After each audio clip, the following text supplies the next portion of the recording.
I was sorting through old photographs in my living room on a Thursday afternoon, preparing to make an album for my granddaughter's birthday, when I found a picture tucked behind a frame I hadn't moved in years. A photo of my late husband Thomas standing beside a young woman holding a baby, all three of them smiling like a family. And when I turned it over, the back read in Thomas's handwriting, "Me, Rachel, and little Michael, 1987. My hand started shaking because 1987 was the year we'd celebrated our 20th wedding anniversary, the year we'd taken our children on that camping trip to the Smoky Mountains, the year Thomas had supposedly been traveling for work more than usual. I stared at that photo for what felt like hours, at the way Thomas had his arm around this Rachel woman, at the way the baby had his eyes, and I felt my entire 43-year marriage crumbling around me like a house built on sand.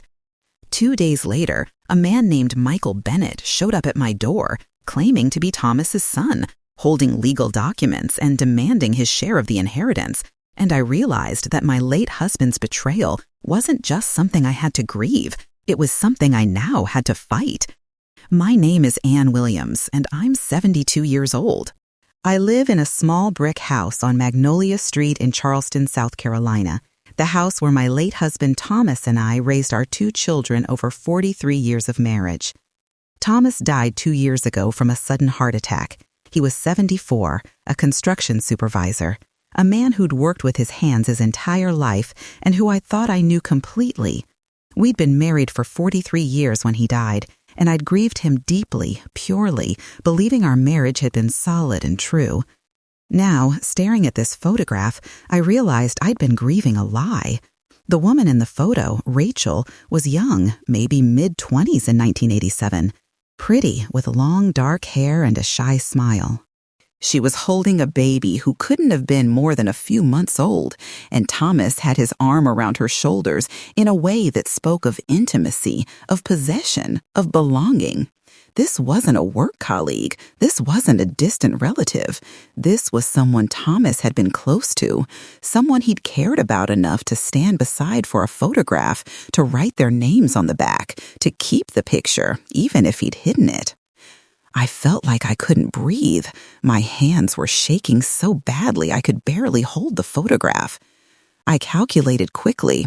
That would make this child, this Michael, about 37 years old now. A grown man, Thomas's son, a son I'd never known about. If you've ever discovered that your entire marriage was built on a foundation of lies, that the person you trusted most in the world had been living a double life, you know the particular devastation I felt. It's not just betrayal, it's the shattering of your entire understanding of your own life.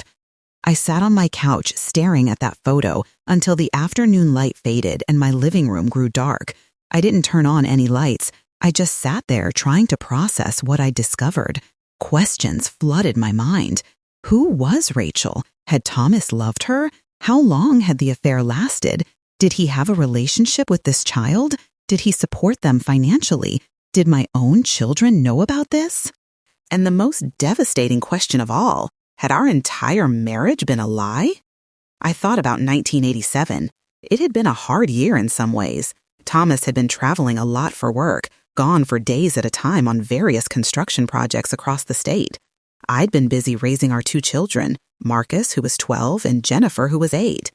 I'd trusted Thomas completely, never questioned his absences, never suspected anything was wrong. I remembered one night that summer when Thomas had come home from a week-long trip and had seemed distant, troubled. I'd asked him what was wrong, and he'd said he was just tired from work. I'd believed him. I'd made him dinner, given him space, told him I loved him. Had he been thinking about Rachel that night? About the baby? About the double life he was living? The doorbell rang, jolting me out of my thoughts. It was dark now. I'd been sitting there for hours. I got up slowly, my body stiff, and went to the door. A man stood on my porch, mid-30s, tall, with dark hair and eyes that were achingly familiar. Thomas's eyes. "Mrs. Williams? Ann Williams?" "Yes." "My name is Michael Bennett. I'm Thomas Williams' son." The words hung in the air between us. Part of me wanted to slam the door, to deny this reality, but I couldn't. I'd seen the photograph. I knew. I know who you are, I said quietly. I just found your picture.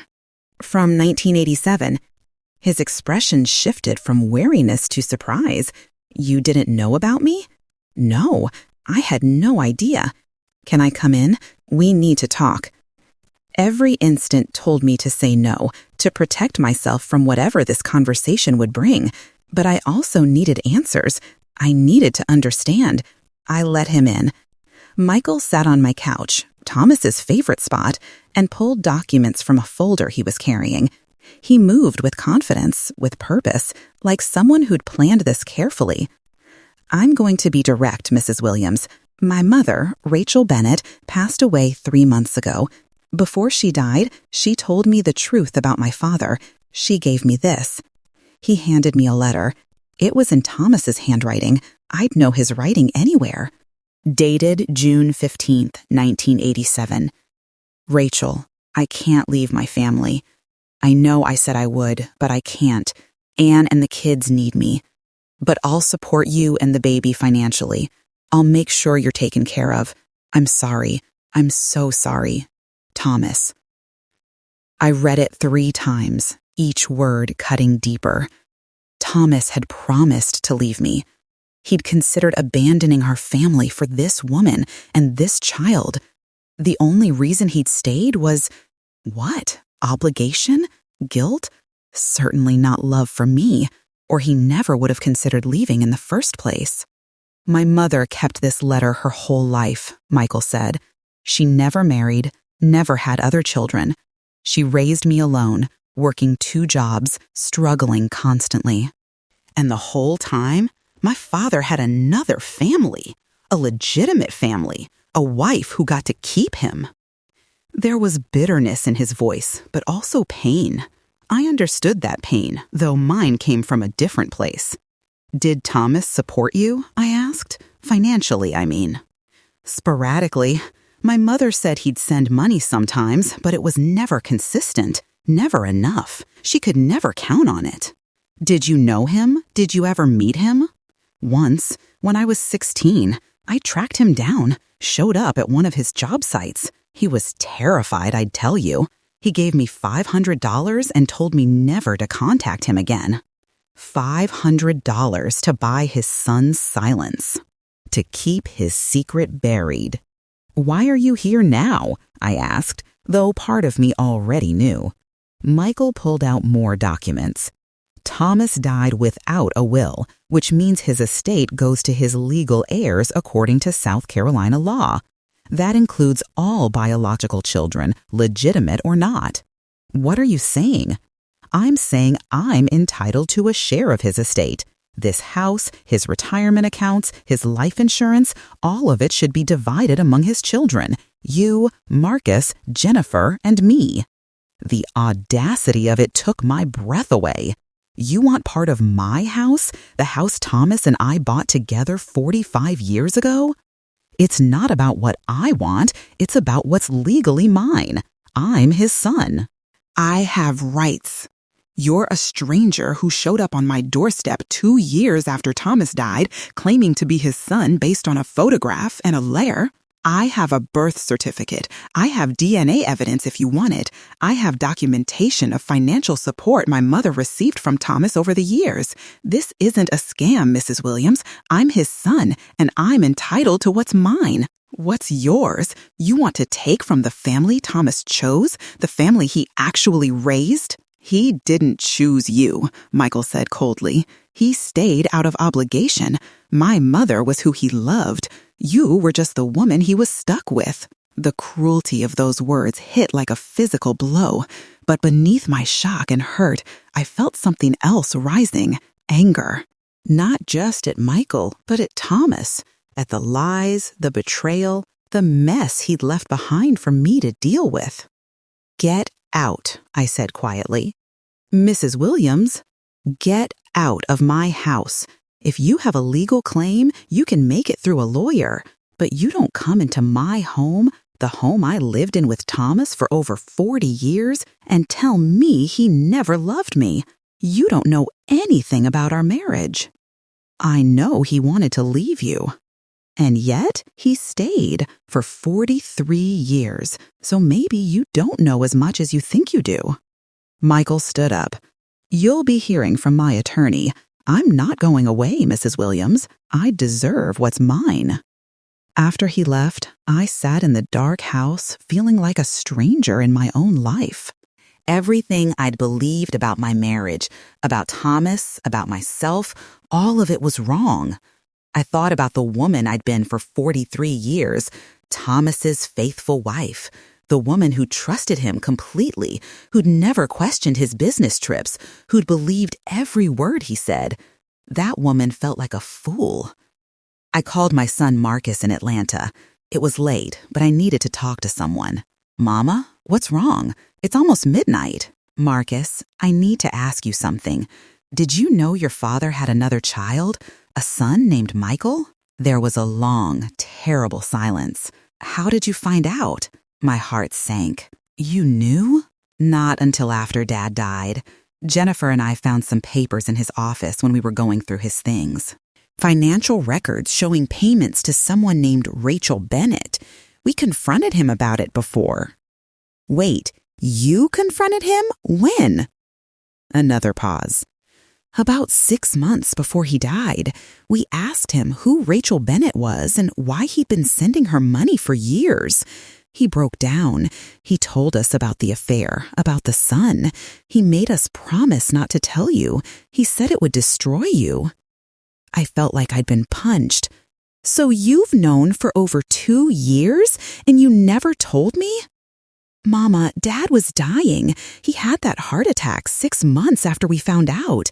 We thought the secret would die with him. We didn't want to hurt you with something that couldn't be changed. Marcus, his son, this Michael, just showed up at my house. He's claiming he's entitled to part of Thomas's estate, part of my house. What? No, that's not... Did Dad leave a will? No, he died so suddenly. There was no will. Oh no. Mama, without a will, South Carolina law says all biological children are entitled to equal shares of the estate. So Michael could actually take my house? He could try. Mama, you need a lawyer right now. Don't talk to Michael again without legal representation. After I hung up with Marcus, I just sat there. My son had known. My daughter had known. They'd kept this secret from me for over 2 years, thinking they were protecting me, but all they'd done was let me continue living a lie. I barely slept that night. I kept seeing that photograph, Thomas with his arm around Rachel, smiling at the camera. I kept reading that letter. I can't leave my family. Not I won't or I don't want to. Just I can't. Like leaving me was something he'd wanted to do but felt unable to accomplish. The next morning, I called Jennifer. She answered on the first ring. Mom, Marcus told me Michael showed up. I'm so sorry. We should have told you. Yes, you should have. We were trying to protect you. By lying to me? By letting me grieve a man who wasn't who I thought he was? By letting me believe my marriage was something it wasn't? Jennifer was crying. We didn't know what to do. Dad begged us not to tell you. He said he'd made a terrible mistake decades ago, but that he'd always loved you, that you were his real family. If I was his real family, why did he consider leaving me? Why did he have another child he hid from me our entire marriage? I don't know, Mom. I don't have those answers. Did he support them? This Rachel and Michael? How much money did he give them over the years? I don't know exactly. The records we found showed periodic payments, maybe a few $100s a month. It wasn't consistent.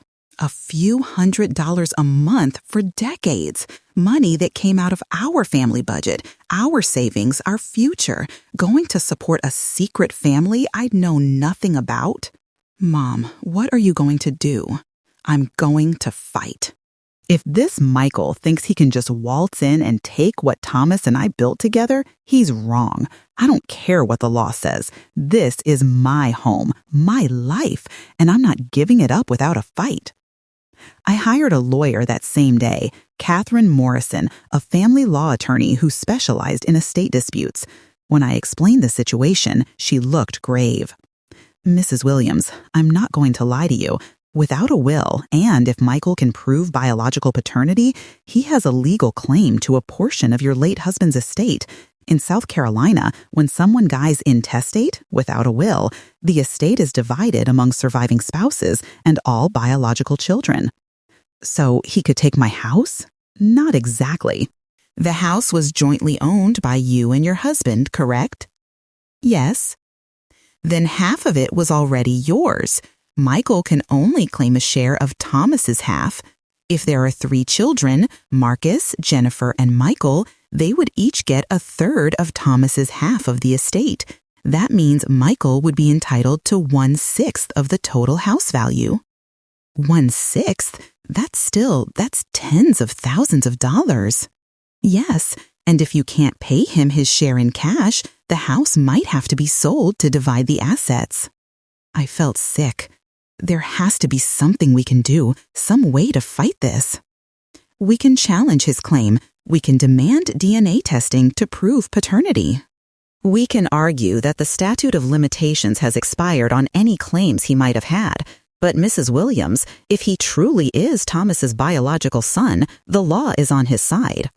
The law is on the side of someone who showed up 2 years after Thomas died, who had no relationship with him, who's only here for money? Unfortunately, yes. The law doesn't care about emotional claims. It only cares about legal ones. Over the next few weeks, I felt like I was living in a nightmare. Michael's lawyer sent formal demands. Catherine filed motions to challenge his claim. DNA testing was ordered to establish paternity. They needed to compare Michael's DNA to Marcus and Jennifer's to prove familial relationship since Thomas was deceased. The results came back conclusive. Michael Bennett was Thomas Williams's biological son. I sat in Catherine's office staring at the test results, feeling the last hope drain away. So, it's true. He's Thomas's son. Yes, which means his legal claim is solid. Mrs. Williams, I think we need to consider negotiating a settlement. A settlement? You mean give him money? I mean, try to reach an agreement that protects your home while acknowledging his legal rights. If this goes to court, you could end up in a worse position. How much are we talking about? Catherine did some calculations. Your house is worth approximately $300,000. Michael is entitled to 1/6 of that, $50,000. If we can negotiate him down to $30,000 or $40,000, that would be a win. $30,000. Money I didn't have. Money I'd have to scrape together or borrow against my house to pay. All because Thomas had an affair 37 years ago and never told me. I also started investigating Rachel Bennett, trying to understand who this woman had been, what my husband's relationship with her had meant. I hired a private investigator named David Chen. Within a week, he had a report. Rachel Bennett had been a receptionist at one of the construction sites where Thomas worked in 1986. They'd had an affair that lasted about a year. When Rachel got pregnant, Thomas had apparently promised to leave me and marry her. But he'd backed out, staying with his family instead. Rachel had raised Michael alone, working various jobs, struggling financially. Thomas had sent sporadic child support, never formal, always cash or checks made out to Rachel personally so there'd be no official record. Michael had grown up knowing Thomas was his father, but never having a real relationship with him. The one time they'd met, when Michael was 16, Thomas had essentially paid him to go away and never contact him again. Mrs. Williams, David said, there's something else. Michael Bennett has significant debt. Credit cards, a failed business, a foreclosure on a condo he bought 5 years ago. He's in serious financial trouble. So this isn't about wanting a relationship with his father's family, it's about money. It appears that way. He saw an opportunity when his mother died and told him the truth. He's not here for closure or connection. He's here because he needs $50,000. This information gave me leverage. If Michael was desperate for money, maybe I could negotiate. Maybe I could protect my home. But I also felt something else, a fierce anger at Thomas. He'd created this situation. He'd had an affair, fathered a child, lied about it for decades, and then died without cleaning up the mess. He'd left me to deal with the consequences of his betrayal. And he'd robbed me of the chance to confront him, to demand answers, to decide for myself how to handle this. I went to Thomas's grave for the first time since discovering the truth.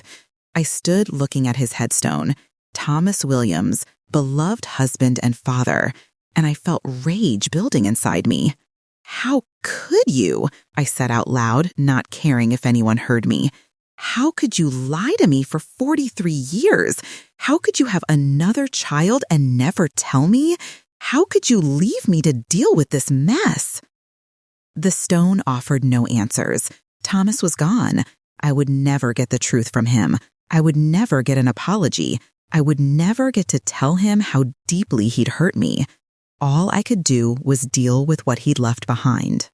I also had to process the emotional devastation, the realization that my marriage hadn't been what I thought, that Thomas had been capable of sustained, long-term deception, that he'd considered leaving me. I started seeing a therapist, Dr. Patricia Green, who specialized in grief and betrayal. In our sessions, I poured out everything, the shock, the pain, the sense of my entire life being revealed as a lie. Anne, Dr. Green said gently, I want you to consider something. Your marriage wasn't entirely a lie. Thomas stayed. He chose to stay with you and raise your children. That choice meant something. But he only stayed because he felt obligated. He wanted to leave me for Rachel. He considered it, but he didn't do it. And for 43 years after that, he was your husband. That doesn't erase the betrayal, but it also doesn't erase all the real moments you shared. How do I know what was real? How do I know if he really loved me or if he just felt trapped?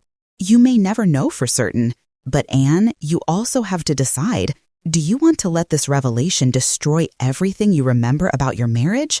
Or can you hold both truths, that Thomas betrayed you deeply and that there were also real love and real moments between you?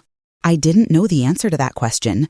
Some days I wanted to burn every photograph, throw away every memory, pretend Thomas had never existed. Other days I missed him so much I could barely breathe, missed the man I'd thought he was, grieved not just his death, but the death of the marriage I'd believed we had. Meanwhile, negotiations with Michael continued. Catherine worked to bring his demands down, to find a settlement that would protect my home. He's agreed to $35,000, Catherine told me. It's the best offer we're going to get. If you reject it, we'll go to court, and you'll likely end up paying more in legal fees on top of whatever the judge awards him. $35,000. It would drain most of my savings.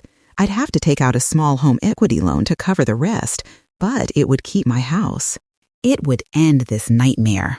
Before I agree, I said, I want to talk to Michael, face to face, one more time. Catherine advised against it, but I insisted. We arranged to meet at Catherine's office with both lawyers present. Michael arrived looking confident, almost smug. He thought he'd won. Mrs. Williams, he said, nodding curtly. Michael, I replied. Then I said what I'd been planning. I'm going to agree to the settlement. I'm going to give you $35,000, but before I do, I want you to understand what you're taking. I'm taking what's legally mine. You're taking the money Thomas and I saved over 40 years of marriage, money we set aside by sacrificing, by doing without, by working hard and living carefully. Money we saved so I could be secure in my old age after he was gone. That's not my problem. Let me finish. You're also taking something else, any moral high ground you think you have. Your mother raised you alone, struggled to support you, and that was wrong.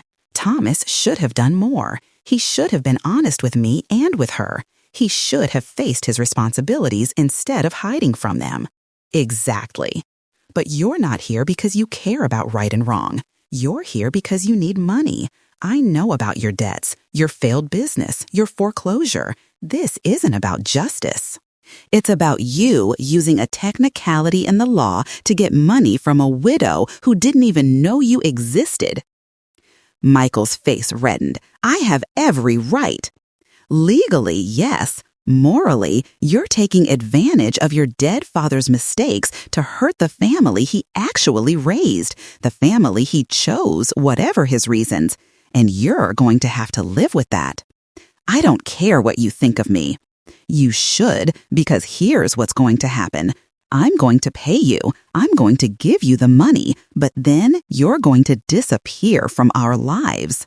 You're going to take your $35,000 and go away, and you're never going to contact me or my children or my grandchildren ever again.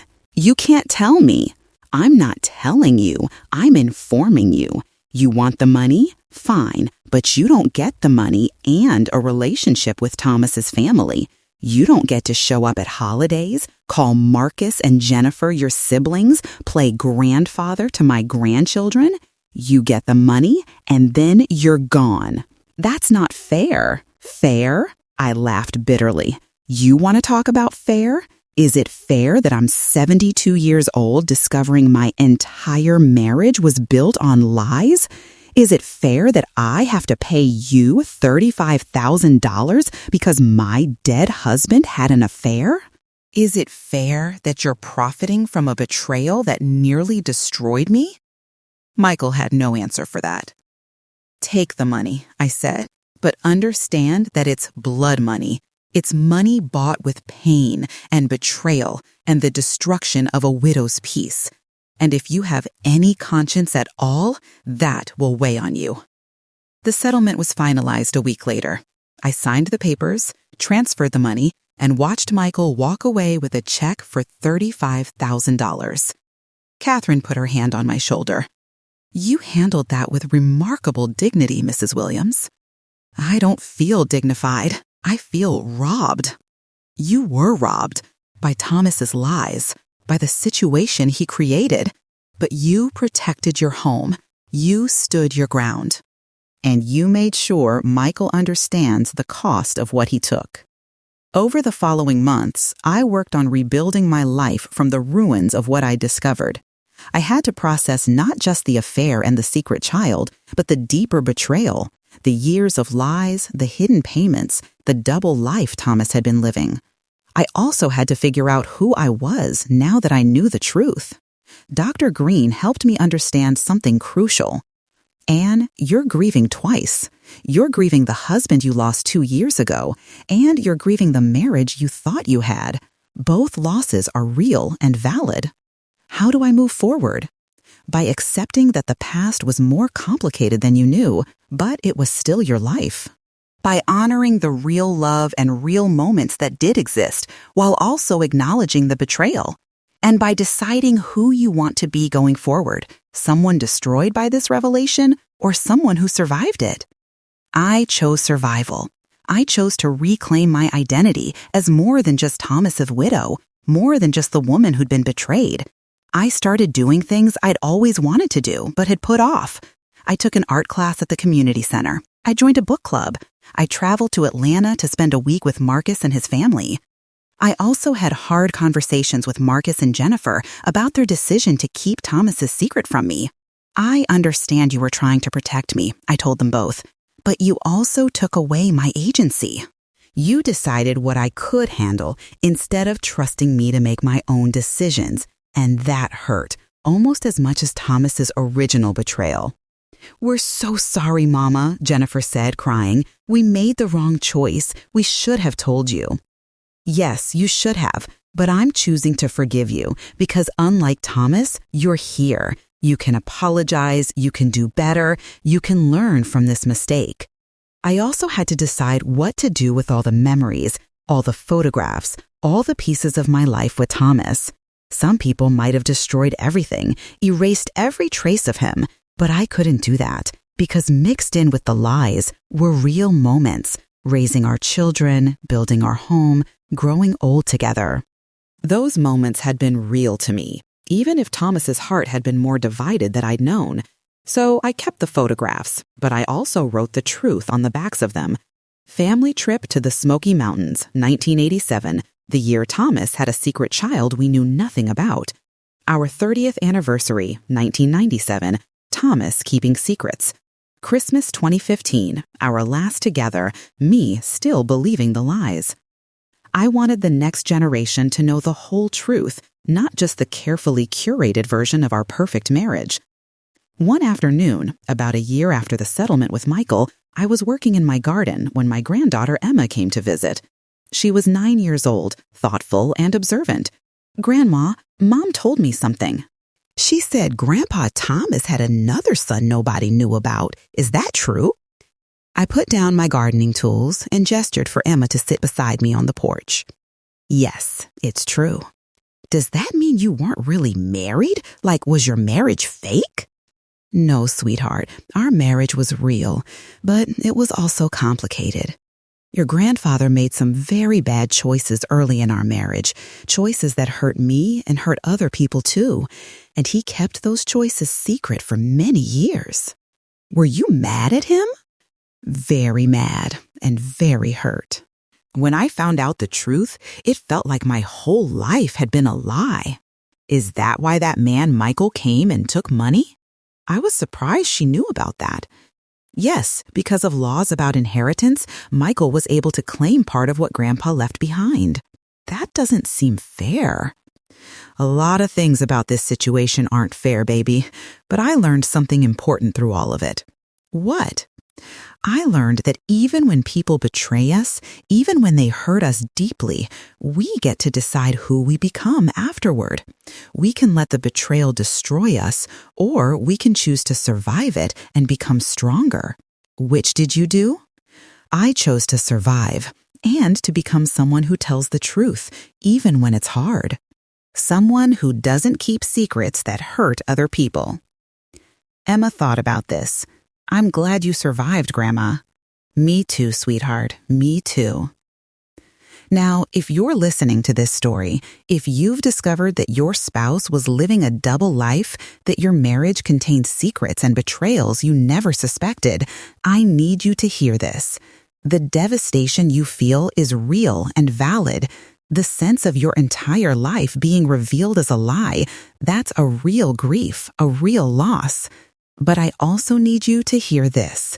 You are not destroyed. You are still here. You survived the marriage, and you can survive the revelation of its truths. Here's what you need to do if you find yourself in a situation like mine. First, protect yourself legally. If there are financial claims against your estate, hire a lawyer immediately. Don't try to handle it alone. And don't let shame or grief prevent you from fighting for what's yours. Second, get therapeutic support. You're not just grieving a person, you're grieving an entire understanding of your life. That requires professional help to process. Third, be honest with your family. Don't keep secrets to protect your spouse's memory or to avoid uncomfortable conversations. The truth may be painful, but it's better than continuing to live in a lie. Fourth, decide what you want to keep and what you want to release. You don't have to destroy every memory, but you also don't have to pretend the betrayal didn't happen. Find a way to hold both truths. And fifth, reclaim your identity. You are not just your spouse's widow. You are not just the woman who was betrayed. You are a full person with your own worth, your own future, your own choices to make. I will never know why Thomas did what he did, why he had an affair, why he fathered a child he kept secret, why he stayed in our marriage when he'd considered leaving. I'll never get to confront him, to demand answers, to hear his side of the story. But I can decide who I am now that I know the truth. And I choose to be someone who survived betrayal, who protected her home and her dignity, who learned that even the deepest wounds can become sources of strength. You can make that choice too. The past cannot be changed. Thomas's betrayal is a permanent part of my history now, but my future is still unwritten, and I get to decide what I do with the years I have left. I'm not spending them in bitterness or rage. I'm not spending them pretending the betrayal didn't happen. I'm spending them living honestly, loving fully, and refusing to let Thomas's lies define the rest of my life. You can do the same. Stand in your truth. Protect your assets and your dignity. Get the help you need to process the grief and betrayal, and then choose to survive. Choose to become more than the person who was betrayed. Choose to reclaim your life. Somewhere in Charleston, there's a 72-year-old widow who discovered her marriage was built on lies, who faced a legal challenge from her late husband's secret child, who paid $35,000 to protect her home, who survived it all, who's still standing, still strong, still choosing to live fully despite the devastation. You can too. Your past may contain betrayals you never suspected, but your future belongs to you. Claim it. Own it, live it. You're worth fighting for. Even when the person who should have fought for you chose lies instead. Stand strong. You've survived worse than you knew, and you'll survive this too.